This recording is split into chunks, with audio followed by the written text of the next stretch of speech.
नमस्कार दोस्तों, 10th class के पास आउट बच्चे जो 11th क्लास में आर्ट्स सब्जेक्ट को अपना चुनाव करते हैं और आर्ट्स में जो बच्चे राजनीति विज्ञान के इच्छुक हैं उनके लिए स्पेशल ये क्लास है। हालांकि ये सभी बच्चों के लिए ही है और वो देख सकते हैं कि राजनीति विज्ञान जो हमारा विषय है वो है क्या। तो आज इसके बारे में मैं आपको इसकी बेसिक नॉलेज, बेसिक ज्ञान इसके बारे में देने जा रहा हूँ। देखो मित्रों, हमारा विषय है राजनीति विज्ञान। कल भी मैंने आपको बताया कि जिस भी सब्जेक्ट के पीछे क्या लगा हो, विज्ञान लगा हो, तो सीधा सा अर्थ है कि वह विषय हमें सिर्फ और सिर्फ समझना ही है। रटने से वो हमारे समझ में नहीं आएगा। जब तक हर एक शब्द की परिभाषा हमें पता नहीं होगी, हर शब्द के बारे में जानकारी प्राप्त नहीं होगी, तब तक हम इसके बारे में जानकारी प्राप्त नहीं कर सकते। तो सीधा सीधा अर्थ है कि राजनीति विज्ञान को हमें क्या है, समझना है। भाई क्या करना है, समझना है। और राजनीति से आशय मैंने आपको कल बताया था कि शासन करने के नियम, क्या बताया था, शासन करने के नियमों को हम जिस विषय में अध्ययन करते हैं वो हमारा विषय कौन सा है, राजनीति विज्ञान कहलाता है। देखिए मित्रों, ये राजनीति विज्ञान जो हमारा विषय है, अगर हम इसे बिल्कुल कांस्टेंट होकर पढ़ते हैं, गहराई से पढ़ते हैं, रुचि लेकर पढ़ते हैं, तो ये बहुत ही आसान और सरल सब्जेक्ट है। इसके बराबर कोई आसान नहीं है, सब्जेक्ट नहीं है। और जब तक हम इसे व्यवहार में लाते हैं, क्योंकि व्यवहार में हम इसको देखते हैं और व्यवहार में उतार करके हम इस सब्जेक्ट को रुचि लेकर पढ़ते हैं, तो इससे आसान सब्जेक्ट नहीं है। लेकिन सिर्फ एक तरह से कहूँ, खाना पूर्ति के लिए पढ़ते हैं, ध्यान हमारा कहीं और है, पढ़ रहे हैं, दिमाग कहीं और चल रहा है, सिर्फ नंबरों के लिए हम पढ़ रहे हैं, तो फिर इससे जटिल सब्जेक्ट भी कोई नहीं। सबसे हार्ड भी है और सबसे सरल भी है। अब वो आपके ऊपर है कि आप इसको किस प्रकार से जटिल बनाते हैं या सरल बनाते हैं। यदि आप हमारे अकॉर्डिंग अध्ययन करते हैं, जैसा हम आपको पढ़ाते हैं उसी प्रकार से आप चलते हैं, तो आपको ये इतना सा भी जटिल नहीं लगेगा, आपको सारा का सारा सरल लगेगा और आपको और भी इंटरेस्ट आएगा पढ़ने में। इतनी रुचि आएगी कि आप दिन रात इसके बारे में सोच सकते हो। इतना ये इंटरेस्टिंग सब्जेक्ट है, जितना इसके बारे में अध्ययन करोगे उतना आपको ये कम पड़ेगा। तो आज इसी की चर्चा करते हैं हम अपने राजनीति विज्ञान की। देखो मित्रों, राजनीति शब्द की उत्पत्ति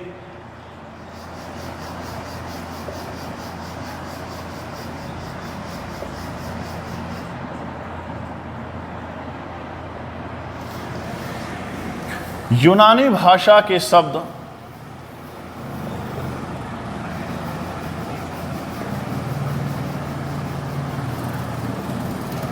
पोलिस से हुई है।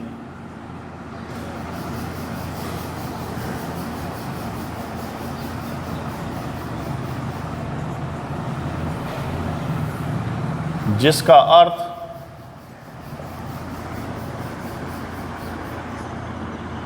नगर होता है, नगर या राज्य होता है।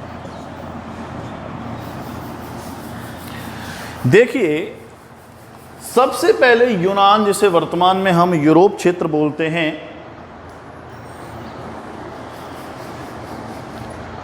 वर्तमान में इसे हम यूरोप क्षेत्र बोलते हैं। इस यूनान में सर्वप्रथम संसद का गठन किया गया था और यहीं से ही नई व्यवस्था के तहत राज्य किस प्रकार से शासन चलाया जाए राज्य का, उसके लिए नियम शब्दावली का प्रारंभ हुआ था। तो यूनान से ही किसकी उत्पत्ति हुई है, हमारी राजनीति की उत्पत्ति हुई है। क्या यूनान में एक पॉलिश शब्द था और उस पॉलिश शब्द का अर्थ क्या होता है, नगर या राज्य होता है।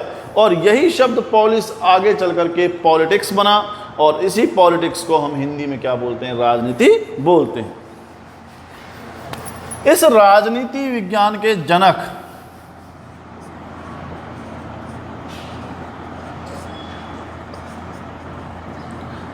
या पितामह हैं। किसको कहा जाता है? अरस्तु। किसको कहा जाता है? अरस्तु को। ये यूनान के महान दार्शनिक हुए हैं और ये अरस्तु प्लेटो के शिष्य थे।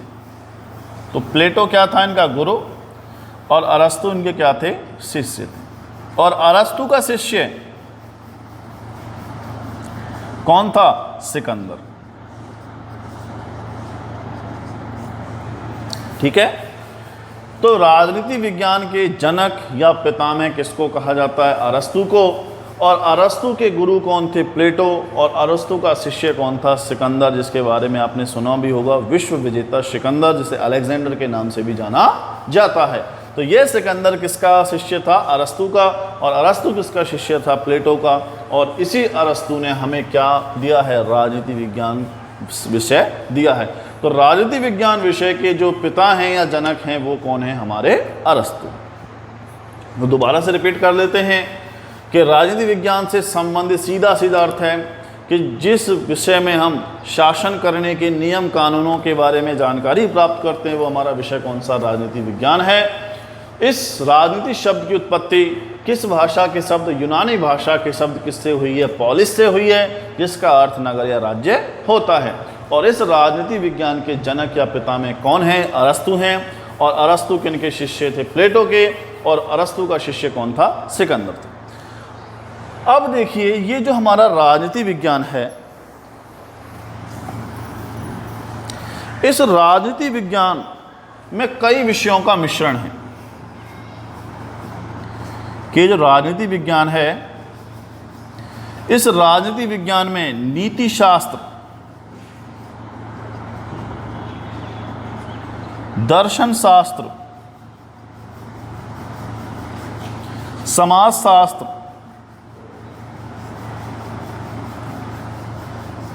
इतिहास, इन सब का क्या है? मिश्रण है।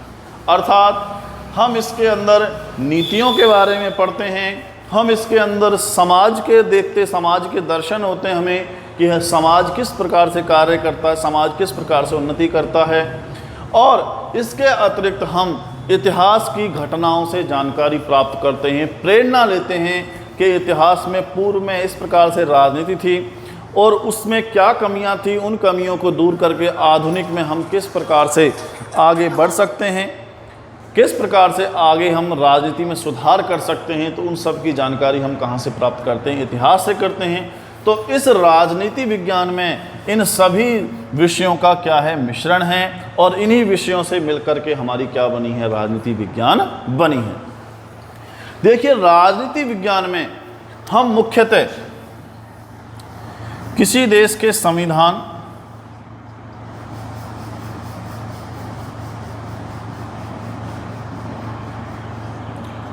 समाज के बारे में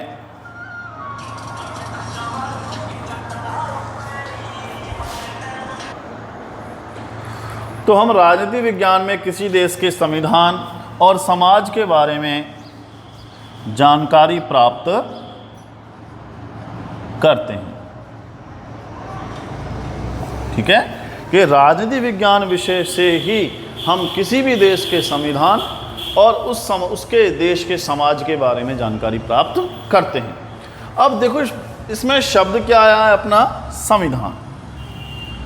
संविधान क्या होता है कि जैसा मैंने आपको बताया कि इस राजनीति विज्ञान में हम शासन करने के नियमों के बारे में जानकारी प्राप्त करते हैं। तो देखिए, मैंने आपको बताया कि हम राजनीति विज्ञान में शासन करने के नियमों और कानूनों के बारे में जानकारी प्राप्त करते हैं, लेकिन कहाँ से करते हैं? तो वो हम जानकारी कहाँ से प्राप्त करते हैं? संविधान। संविधान क्या होता है? नियमों एवं कानूनों का संग्रह होता है, जिसके माध्यम से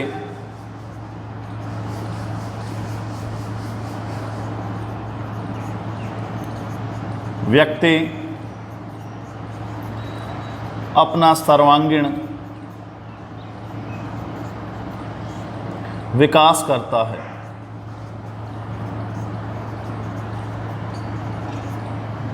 ठीक है कि जो हमारा संविधान है, संविधान से अर्थ क्या होता है कि इस संविधान में क्या लिखे होते हैं, नियम और कानून। संपूर्ण देश का शासन चलाने के लिए जो नियम कानून लिखे जाते हैं, इकट्ठे किए जाते हैं, वो किस में लिखे जाते हैं, संविधान में। और फिर इसी नियम कानूनों के माध्यम से पूरे देश के शासन का क्या होता है, संचालन होता है। और इसके माध्यम से ही, इन नियमों कानूनों के माध्यम से ही प्रत्येक व्यक्ति का क्या होता है, सर्वांगीण विकास, अर्थात सभी तरीके से उसका क्या होता है, विकास होता है। बिना संविधान के हम किसी भी व्यक्ति का कोई भी किसी प्रकार की जीवन उन्नति नहीं हो सकती। व्यक्ति अपनी जो जीवन उन्नति करता है वो किसके माध्यम से करता है, संविधान के माध्यम से करता है। प्रत्येक देश का अपना एक क्या होता है, संविधान होता है। और ये संविधान भी हम किस में पढ़ते हैं, राजनीति विज्ञान में पढ़ते हैं। इसके अलावा समाज के अंदर जो परिस्थितियां हैं, समाज किस प्रकार से उन्नति करे, समाज में जो बुराइयां हैं, दिक्कतें, उसे किस प्रकार से ख़त्म किया जाए, उन सभी समस्याओं का समाधान भी हम किस में पढ़ते हैं, राजनीति विज्ञान के अंदर पढ़ते हैं। तो हमारी जो 11वीं क्लास की जो राजनीति विज्ञान है, उसमें हम भारत की राजनीति से संबंधित संपूर्ण जानकारी प्राप्त करेंगे। उसमें भारत के संविधान के बारे में, भारत के समाज के बारे में, और भारत की शासन पद्धति को, भारतीय समाज को और भारतीय संविधान में क्या क्या कमियां हैं, किस तरह से सुधारा जा सकता है, उन सभी के बारे में हम संपूर्ण जानकारी जो प्राप्त करेंगे वो किस विषय के अंदर प्राप्त करेंगे, राजनीति विज्ञान के अंदर प्राप्त करेंगे। तो अब हम शुरू करने जा रहे हैं कक्षा 11 की राजनीति विज्ञान।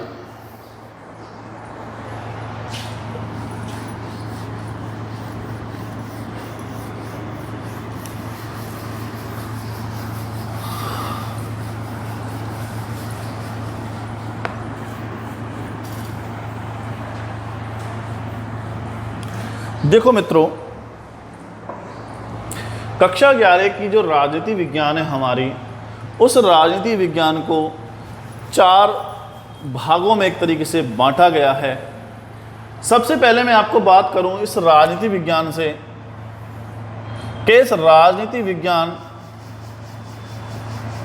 या राजनीति का विकास, कि राजनीति का विकास किस प्रकार से हुआ, कौन कौन से सिद्धांत आए, किन किन सिद्धांतों से गुजरने के बाद आज की ये परिपक्व राजनीति देखने को मिलती है। तो हम पहले इसमें राजनीति का क्या पढ़ेंगे, विकास। फिर दूसरे पोर्शन में हम बात करेंगे संविधान की। संविधान में हम भारतीय शासन व्यवस्था अर्थात सरकार के बारे में जानकारी प्राप्त करेंगे। फिर तीसरा इसमें पोर्शन है